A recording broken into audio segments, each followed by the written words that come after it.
Morning లేవగానే ప్రశాంతంగా పని చేయాలి అని అనుకుంటే గనక నైట్ మాత్రం ఖచ్చితంగా ఈ విధంగా క్లీన్గా మన కిచెన్ ప్లాట్ఫామ్ని ఉంచుకోవాలి. నేనైతే నైట్ మొత్తం క్లీన్ చేసుకున్నాకే పడుకుంటాను.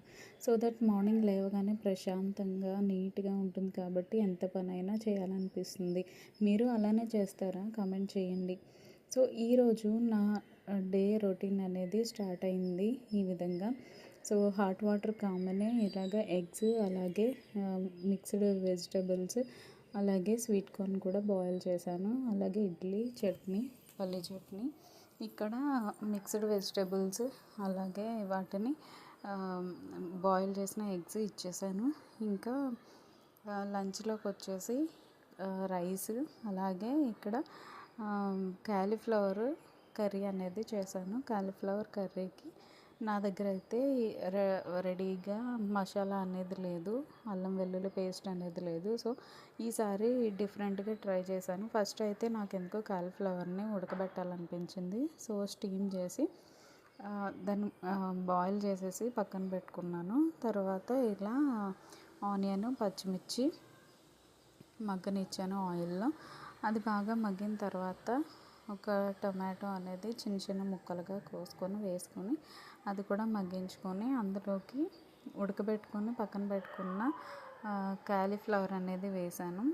సో కాలీఫ్లవర్ మొత్తం అన్నీ ఆయిల్లో బాగా మగ్గిన తర్వాత అందులోకి కారానికి తగినట్టుగా కారం వేసుకొని, మనం ఎంత స్పైస్ తినాలనుకుంటున్నాం అంత కారం వేసుకొని వాటర్ పోసుకోవడం అంతే. చాలా సింపుల్ కర్రీ. బట్ ఇందులో మనం అల్లం వెల్లుల్లి పేస్ట్ వేసుకుంటే ఒక టేస్ట్ వస్తుంది, బాగుంటుంది. బట్ అది నా దగ్గర ప్రిపేర్డ్గా లేదు. అలాగని నేను ఇప్పుడు చేయలేక నేనేం చేశానంటే నా దగ్గర ఉన్న చికెన్ మసాలా అలాగే గరం మసాలా వేసాను. ఈ రెండు వేసి కర్రీ చేశాను. కర్రీ అయితే టేస్ట్ చాలా బాగుంది. మీరు కూడా నచ్చితే ట్రై చేయండి. మీరు ఎలా చేస్తారో కాలీఫ్లవర్ కర్రీ అనేది కామెంట్ చేయండి. ఈ కాలీఫ్లవర్ కర్రీ అనేది చేసేటప్పుడు ముందుగా కాలీఫ్లవర్ని కట్ చేసుకునేటప్పుడు చూసుకొని వండుకోవాలండి.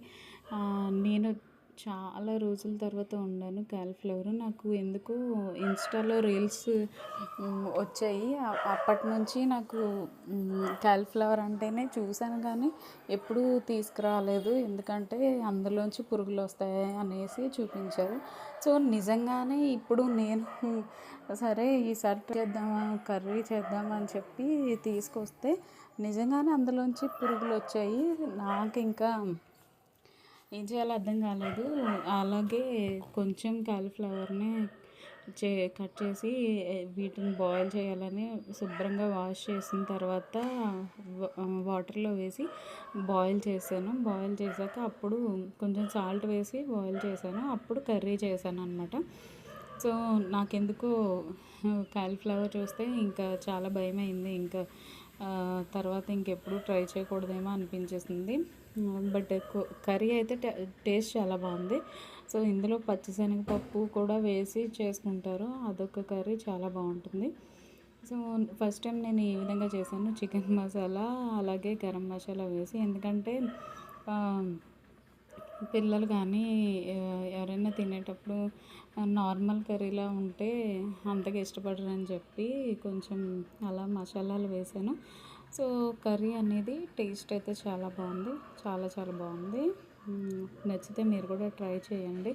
సో చికెన్ మసాలా వేయకపోయినా కానీ గరం మసాలా వేసుకుంటే చాలు, చాలా బాగుంటుంది కర్రీ.